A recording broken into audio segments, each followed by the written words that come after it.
बिस्मिल्लाहिर्रहमानिर्रहीम। अस्सलामुअलैकुम। BBC 11 headlines news studio से मैं हूं सबा मुनीर।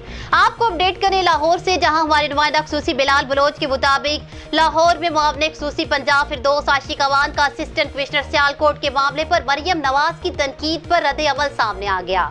फिरदौस आशिक अवान ने ट्वीट करते हुए कहा कि करप्ट शाही खानदान की जाली राजकुमारी के नजदीक उनके अब्बा जी चचा और राना सनाउल्लाह की ब्यूरोक्रेट्स और उनकी औलादों को दी गई धमकियां हलाल, जबकि एसी की दानिस्ता कोताही की निशानदही करना हराम है।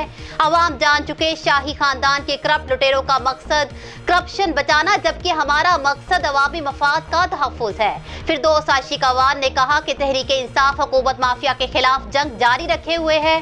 खोखले दावों से मीडिया के सामने शोबाजियों के बरक्स बुजदार हुकूमत हकीकी अवामी खिदमत का सफर जारी रखे हुए है। छापा मार कार्रवाइयों में नाजायज मुनाफा खोरों जखीरा अंदोजों की गिरफ्तारियां, जुर्माने और मुकदमात का इंदराज किया जा रहा है। अलावा अजीम वज़ीर आला पंजाब सरदार उस्मान बुज़दार से मुआविन खसूसी डॉक्टर फिरदौस आशिक अवान ने मुलाकात की, जिसमें चीफ सेक्रेटरी जवाद रफीक मलिक भी शरीक हुए।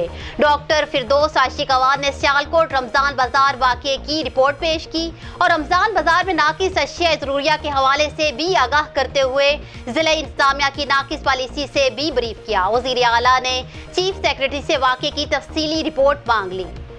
न्यूज़ स्टूडियो से फिलवक्त इतना ही। मज़ीद तफसीलात और अपडेट्स के लिए देखते रहिए BBC 11 हेडलाइंस न्यूज़।